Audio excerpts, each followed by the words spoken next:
지난주에 우리 믿음의 가정들의 속에는 하나님의 복이 있어야 된다는 말씀을 전해드렸습니다.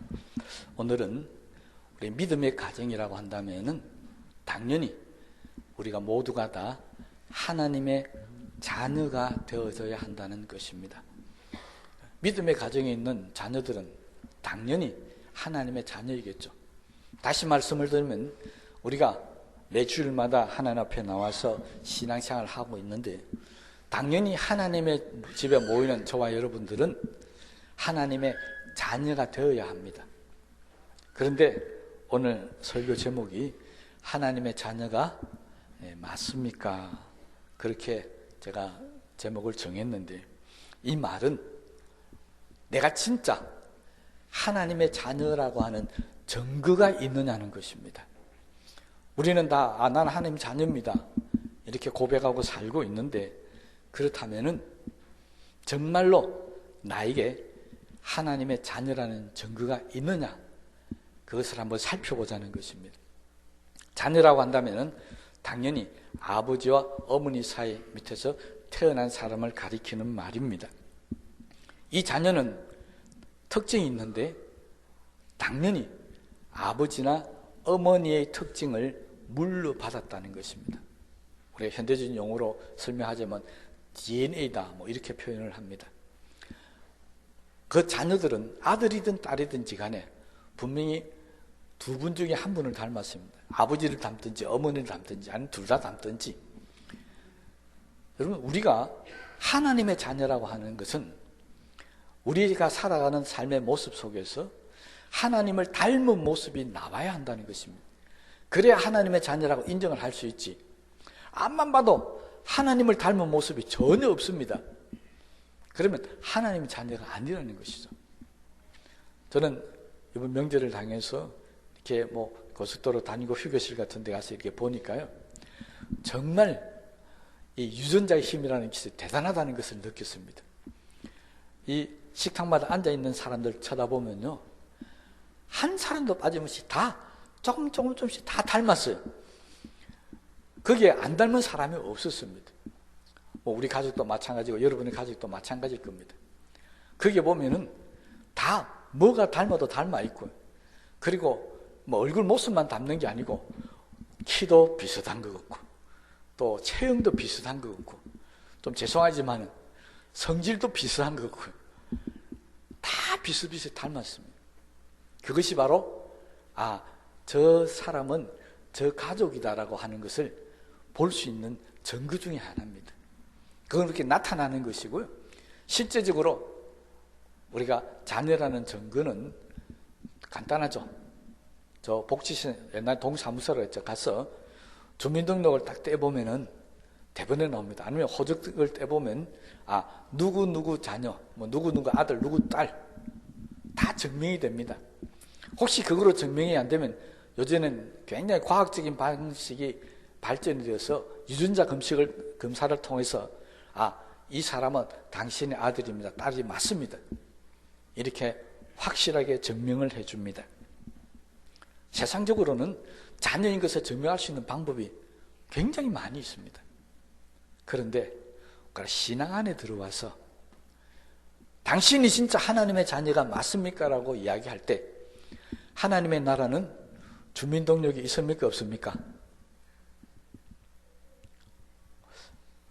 이래 물으니까 우리 교인들은 눈치가 빨라가지고 없달라니까 목사님 또 무슨 소리 할까? 가면 우리가 볼 수는 없지만 하나님의 나라 가면 생명책이라는 것이 있습니다. 그 등록이 돼야 되죠. 그걸 우리가 주민등록 생각합시다. 자, 그렇다면 하나님의 나라에는 유전자 검사하는 이런 게 있겠습니까? 없겠습니까? 이건 없습니다. 하나님의 눈으로 척 보면 알겠죠. 하나님께서는. 하나님의 나라에서는요. 우리가 가면 생명체에 내 이름이 있구나 없구나 알 수 있겠지만 이 땅을 살아가는 동안에 우리가 신앙생활을 하는 동안에는 저 사람이 과연 하나님의 나라 생명책에 기록이 되어 있을까 없을까 우리는 잘 모릅니다. 그냥 믿음으로 사는 수밖에 없어요.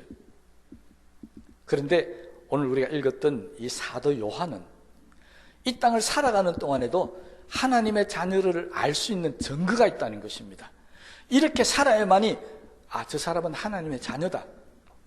반대로 이렇게 안 살면 그 사람이 하나님 자녀가 아니라는 것입니다.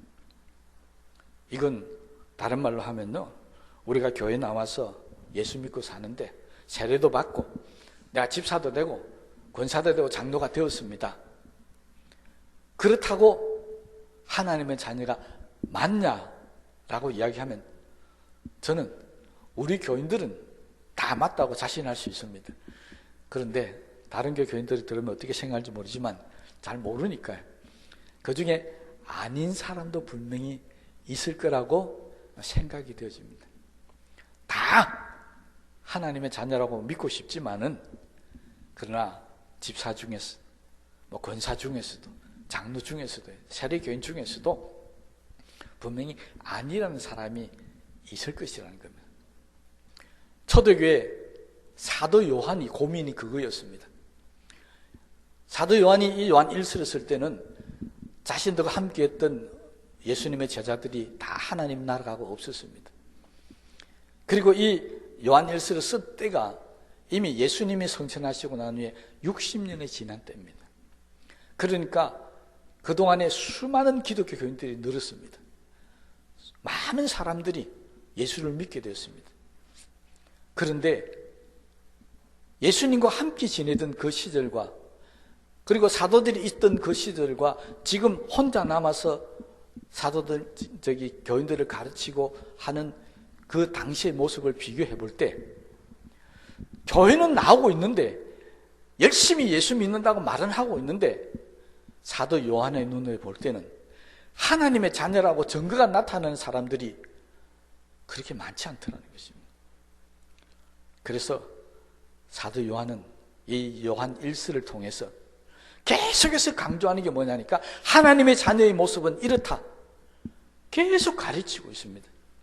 그 중에 오늘 제가 5장에 나오는 가장 핵심적인 것만 말씀드리려고 하는데, 요한 1서를 보면은 처음부터 1장부터 마지막 5장 끝까지 계속해서 하나님의 자녀는 이렇게 해야 된다 하고 가르치는 성경이 바로 요한 1서입니다.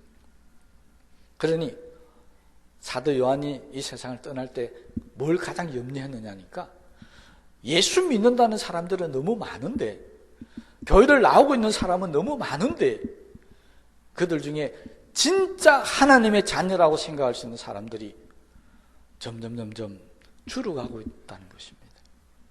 이것이 굉장히 염려스럽다는 것입니다. 오늘도 우리가 말세라고 그럽니다. 말세가 왜 말세입니까? 저는 말세의 정의를 그렇게 이야기합니다. 하나님의 말씀과 거꾸로 가는 세상, 이게 말세입니다. 또 하나 더 말하라면 진짜 하나님의 자녀들이 계속해서 줄어가고 있는 현상, 이것이 바로 말세의 현상 중에 하나입니다.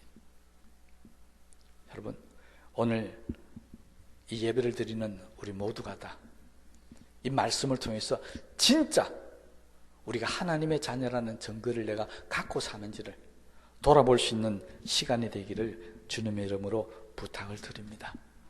왜 그러냐니까, 우리들 중에는 예수 믿는다면서 정말 못된 성질 부리는 사람도 있습니다.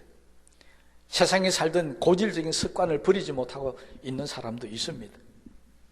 또 기도를 한다고 하는데 급한 문제가 생기고 힘든 일이 생겨야 마지못해서 기도하고, 또 교회 봉사와 헌신하는 것도 남의 눈치를 봐가면서 억지로 봉사하고 애쓰고, 때로는 성경을 읽어도 이게 무슨 말인지도 모르겠고 성경이 내 속에 들어오지도 않습니다. 설교를 들어도 한 귀로 듣고 한 귀로 흘러버리는 이런 모습으로 살아가고 있는 우리들을 볼 때,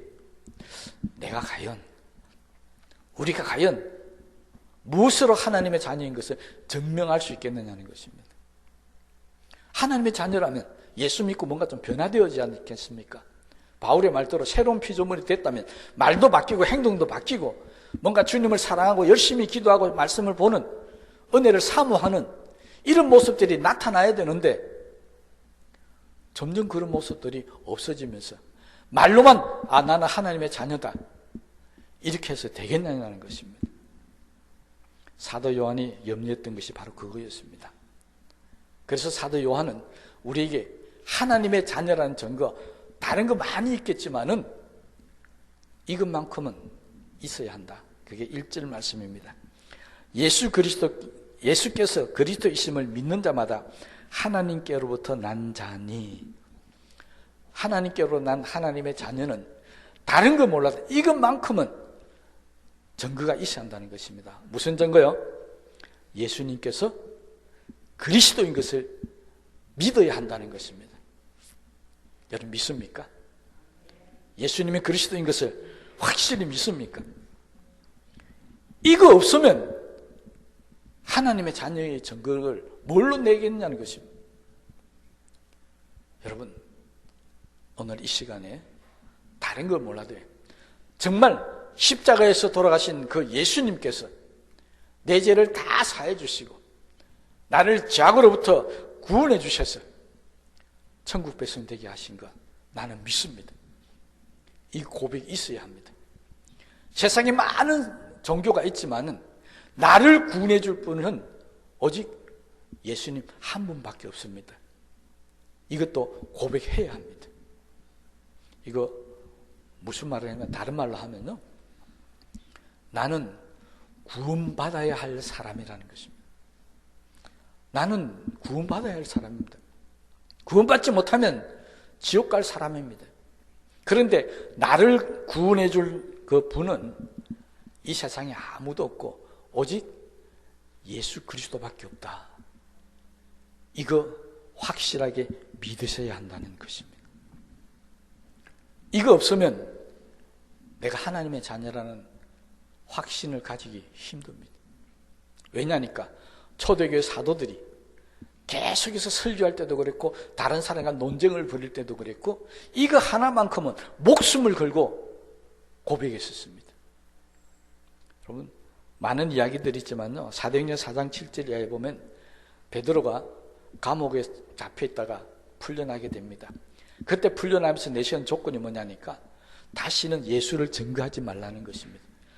예수가 그리스도라는 것을 말하지 말라는 것이었습니다. 그런데 이 베드로가 풀려나왔어요. 대제사장과 장로들 앞에서 그렇게 고백을 합니다. 너무나도 유명한 구절이고 저와 여러분이 잘 아는 구절입니다. 다른 이로서는 구원을 받을 수 없나니 천하 사람 중에 구원받을 만한 다른 이름을 우리에게 주신 일이 없음이라. 베드로는 절대로 예수 이름을 증거하면 안 된다. 증거하면 너 죽는다라고 한 그 다음에 바로 그것도 대제사장과 장로들 앞에서요. 예수 외에는 우리에게 구원자가 없다는 것입니다.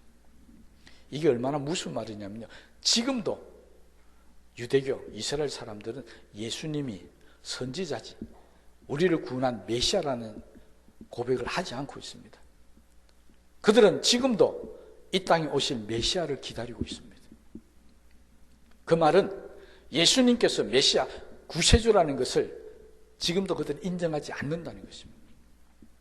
그런데 2000년 전에 그때 그들 앞에서 예수는 그리스도다, 메시아라고 이렇게 외쳤다는 것입니다.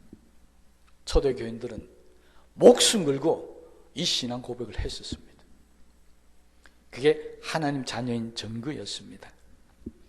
여러분 우리가 신앙생활 할 때요, 때로 내가 기도도 안 하는 것 같고 성경도 열심히 안 보는 것 같고 하나님도 열심히 안 하는 것더라도 여러분 마음속에 나는 예수 그리스도가 나의 구세주가 된다는 그 확신만 있다면요, 나머지 좀 부족하고 연약해도요, 그거 내 구원받는 데는 아무 문제 없습니다.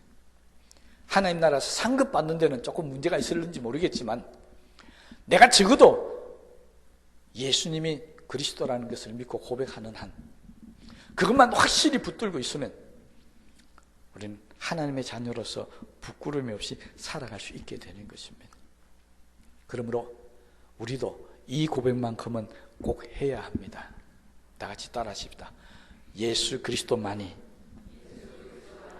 나의 구세주이십니다. 이 고백 늘 하며 사시기 바랍니다. 예수 그리스도가 바로 예수님이 그리스도입니다. 이것을 고백하는 자마다 사도 요한은 하나님께로부터 난 자라고 그렇게 우리에게 가르쳤습니다. 이게 첫 번째고요. 두 번째는 4절 말씀입니다. 무릇 하나님께로부터 난 자마다 세상을 이기느니라. 세상을 이긴 이김은 이것이니 우리의 믿음이니라. 하나님의 자녀가 되면 세상과 싸워야 한다는 것입니다. 그리고 이겨야 한다는 것입니다. 그것이 하나님의 자녀인 증거라는 것입니다. 우리가 예수 안 믿을 때 세상은 아무도 우리와 싸우지 않습니다. 그런데 예수 믿기 순간하는 그 순간부터 세상에 있는 모든 사람들이 우리와 싸우려고 달려듭니다. 그리고 논쟁을 벌이려고 합니다. 세상이 우리를 미워하고 우리를 정죄하고 비난합니다. 그래서 예수님도 그랬습니다. 너희가 나 때문에 세상에서 미움을 받는다고 그렇게 말씀하셨습니다. 우리가 예수 믿는 그 순간부터 세상은 우리를 미워하고 죽이려고 하기 때문에 우리는 싸울 수밖에 없습니다. 그래서 이기면 하나님의 자녀로서 천국 백성이 되는 것이고, 지면 그냥 지옥으로 갈 수밖에 없습니다. 그래서 사도 요한은 이기자는 것입니다. 여러분, 요한의 시대가 어떤 시대였습니까? 초대교회 사도들이 예수님 그리스도라고 고백하는 순간부터 죽음을 각오해야 되는 시대였습니다. 정말 그 강대한 로마 군대들을 이길 힘이 초대교회 교인들에게는 없었습니다. 그런데 놀랍게도 그들은 불과 300년이 흘러간 후에 자기들을 지배했던 말발굽과 창과 칼로 자기들을 무너뜨렸던 그 로마를 기독교 국가로 만들어버립니다. 결국 기독교가 로마를 이겼습니다. 세계에서 제일 먼저 기독교 국가를 선포한 것이 바로 로마였습니다. 요한은 교인들에게 그렇게 가르쳤습니다. 세상을 이기는 것은 창과 칼이 아닙니다. 군대의 힘이 아닙니다. 우리의 지식이나 수단과 방법, 능력이 아닙니다. 세상을 이기는 것은 믿음입니다. 이것을 초대교회 교인들이 증명했습니다. 그들은 로마와 칼과 창으로 싸우지 않았습니다. 그들은 오직 목숨을 버리가면서 예수는 그리스도라고 믿음으로 싸웠습니다. 그리고 그들은 승리했었습니다. 우리는 본질적으로 세상과 싸워 이길 수 없는 사람들입니다. 세상의 권력, 우리가 어떻게 이기겠습니까? 초대교회 교인들 어떤 사람들이 있습니까? 가난하고 힘없고 나약한 그런 사람들이, 병들고 고아와 과부들, 이런 사람들이, 세리와 창기들, 이런 사람들이 교회로 몰려들었습니다. 그들에게 무슨 힘이 있습니까? 그런데 그들은 이겼습니다. 사도 요한 말처럼 그들은 믿음으로 싸워 이겼다는 것입니다. 세상과 도저히 이길 수 없는 그들이 세상과 싸워 이겼습니다. 또 있습니다. 세상은 마귀가 지배하기 때문에 우리가 쉽게 이길 수가 없습니다. 왜냐니까요? 마귀는 우리에게 힘과 이끌로 우리를 괴롭히지 않습니다. 마귀가 우리에게 와서 우리를 넘어뜨리는 것은 바로 예수님을 통해서 잘 알 수 있습니다. 예수님이 40일 동안 금식하고 난 후에 마귀의 시험을 받으시는데, 그때 마귀는 예수님에게 뭘로가 유혹합니까? 세상의 권력, 돈, 물질, 배부름, 이런 것들로 예수님을 유혹합니다. 이 말은 오늘날 저와 여러분들에게도 마귀가 다가와서 우리를 유혹할 때 세상의 권력이나 돈이나 배부름, 이런 것들로 우리를 유혹한다는 것입니다. 이 말은 마귀는 세상에 있는 권력이나 돈이나 지위나 배부름을 줄 수 있다는 것입니다. 왜 그러신 줄 아십니까? 다른 걸 몰라도요, 마귀가 지금 하나님의 아들인 예수님 앞에 제시한 거잖아요. 나한테 저라면 천하 모든 걸 다 보여주겠다, 너에게 주겠다. 이게 거짓말이면은 하나님의 아들인 예수님이 그거 듣겠습니까?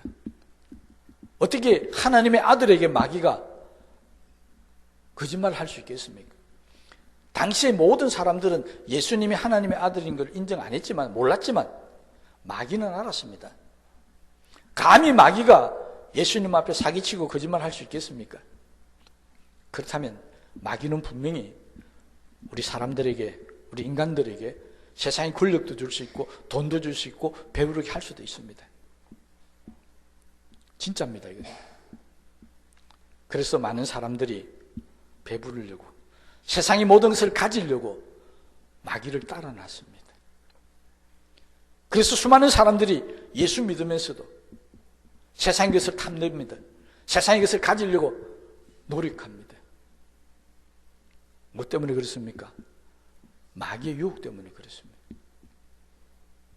여러분, 우리가 하나님의 자녀라면 바로 이 마귀를 이겨야 되는데, 우리가 바라는 것이, 우리가 믿는 것이 세상 것이라면 이걸 이길 수가 없다는 겁니다. 마귀를 이길 수 있는 것은 돈도 권력도 아닙니다. 오직 믿음밖에 없습니다. 마귀는 세상의 모든 걸 우리에게 줄 수 있는데 그에게 돈을 갖다 바치겠어요? 뭘 하겠습니까? 오직 그와 대적할 수 있는 것은 믿음밖에 없습니다. 그래서 요한은 믿음으로 세상을 이겨야 한다고 가르치고 있습니다. 자, 그러면 믿음만 가지니까 우리가 마귀를 다 이겨나갈 것 같습니까?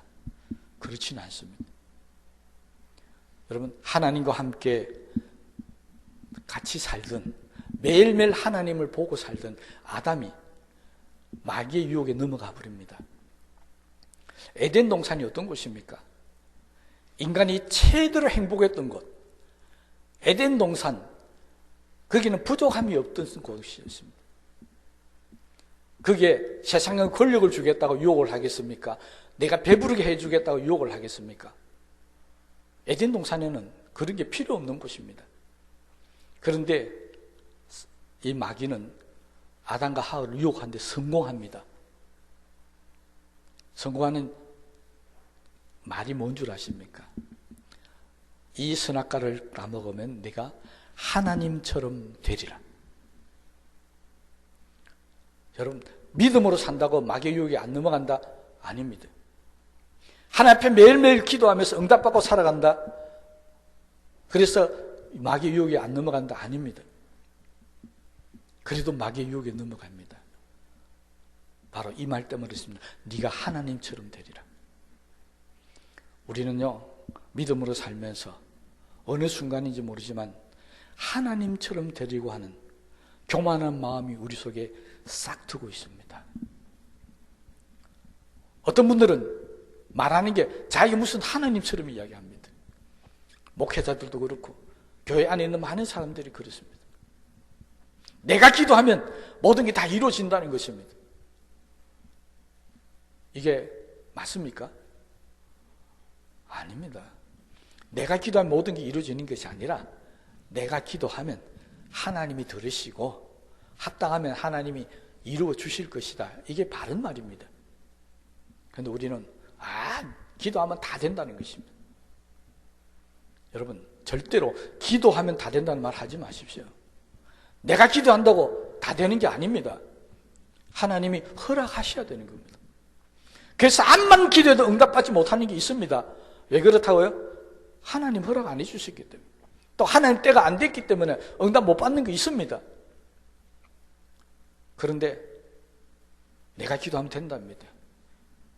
하나님처럼 되려는 마귀의 유혹에 빠져 있는 사람입니다. 이 유혹 때문에 많은 이단들과 우상이 생겨버렸습니다. 여러분, 우리는요, 마귀와 싸워 이기기 위해서는 내가 하나님처럼 되리라는 생각 버리셔야 됩니다. 하나님은 우리의 믿음의 대상입니다. 우리가 하나님을 믿어야지. 내가 믿음의 대상이 될 수는 없다는 것입니다. 네가 하나님처럼 되려는 이야기는 네가 믿음의 대상이 되라는 것입니다. 그래서 교주가 생기는 겁니다. 여러분, 우리는 믿음의 대상이 되면 안 됩니다. 그런데 마치 믿음의 대상이 되는 것처럼 그렇게 착각하며 사는 사람들이 있습니다. 이게 마귀의 유혹입니다. 이익과 이기기 위해서는 믿음밖에 없습니다. 어떤 믿음요? 하나님만이 나의 믿음의 대상입니다. 이 고백이 있어야만 우리는 믿음으로 이길 수 있습니다. 그래서 요한은 우리가 세상과 싸울 때 우리에게 필요한 것은 믿음이다, 그렇게 가르쳐주고 있습니다. 모세도 엘리야도 세상과 싸워 이긴 사람이었습니다. 모세는 가장 강하다는 애굽의 바로와 싸워 이겼습니다. 엘리야는 당시에 가장 강했던 아합 왕과 이세벨과 싸워 이겼습니다. 그들이 뭘로 이겼습니까? 무기로 이겼습니까? 세상의 권력으로 이겼습니까? 아니었습니다. 그들은 오직 믿음으로 세상을 이겨나갔습니다. 사도 요한은 우리에게 이것을 깨우치고 가르치고 있습니다. 우리가 세상을 이기는 것은 믿음이다. 그렇다면 세상을 이기려고 세상의 권력을 탐하지 마십시오. 내 수단과 방법 자꾸 부리지 마십시오. 그거 절대 세상을 못 이깁니다. 우리의 무기와 우리의 힘은 뭐라고요?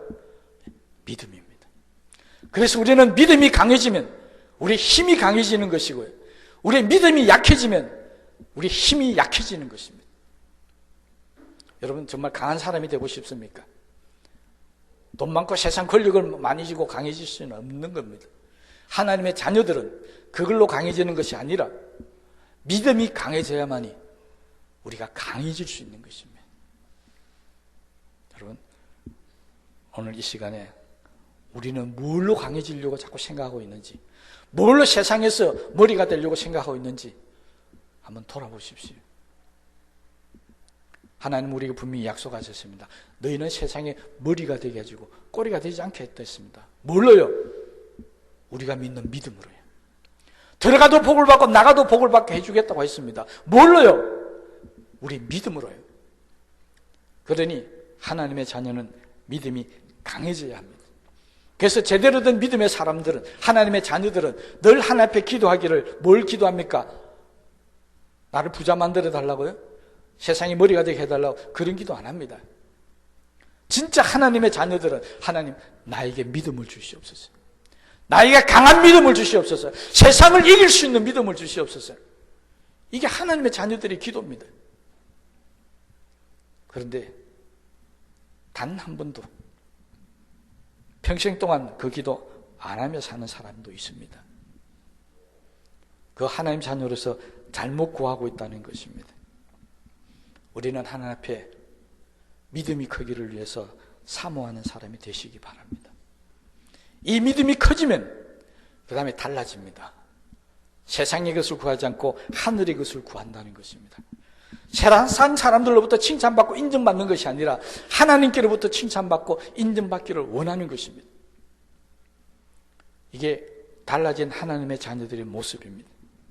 세상 사람들이 나를 어떻게 생각하는지 아무런 상관없습니다. 하나님께서 나를 어떻게 생각하는지, 이게 더 중요한 것입니다. 그래서 하나님을 기쁘시게 살려고 노력하는 것입니다. 믿음으로 세상을 이기려고 발부둥 치는 겁니다. 이게 하나님의 자녀들의 모습입니다. 여러분, 하나님 자녀가 맞습니까? 앞으로 세상을 이길 수 있는 믿음으로 살아가게 되시기를 바랍니다. 한 가지만 더 말씀드리면, 뒤에 18절에 가면 하나님께로부터 난 자는 다 범죄하지 않느냐는 줄을 우리가 아노라. 하나님의 자녀들은 죄를 짓고 살면 안 된다는 것입니다.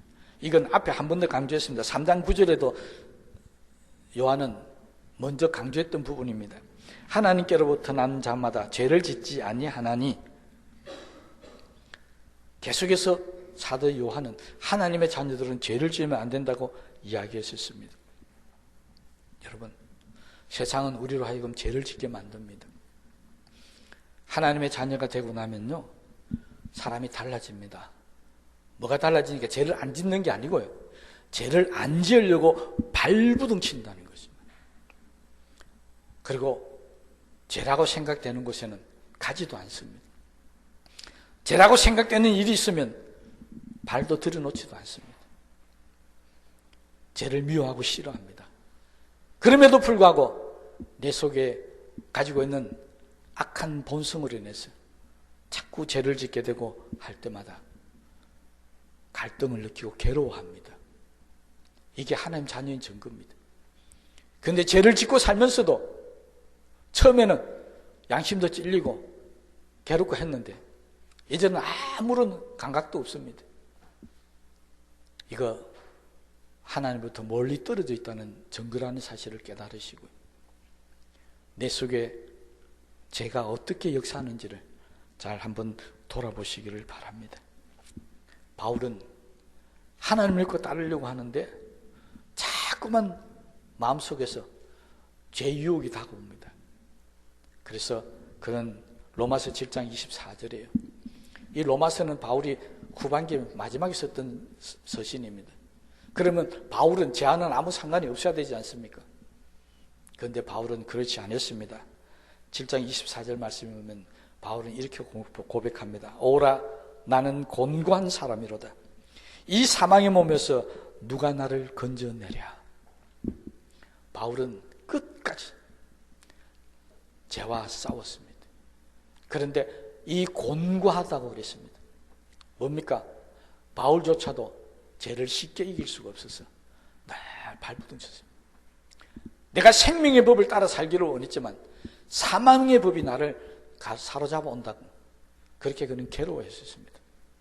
여러분이 죄 때문에 괴로워한다면, 여러분이 죄 때문에 힘들어한다면, 고통스러워한다면 여러분이 하나님의 자녀인 증거인 줄로 믿으시길 바랍니다. 그러나 죄가 와도 나를 괴롭게 하지 못하고 죄가 있어도 아무런 문제도 없다면 여러분은 마음 깊이 회개의 역사가 일어나야 된다는 것을 깨닫게 되게 되시기를 바랍니다. 죄는 하나님의 자녀와 함께 할 수 없습니다. 성경 분명히 우리에게 말씀합니다. 빛과 어둠은 함께 할 수 없다고요.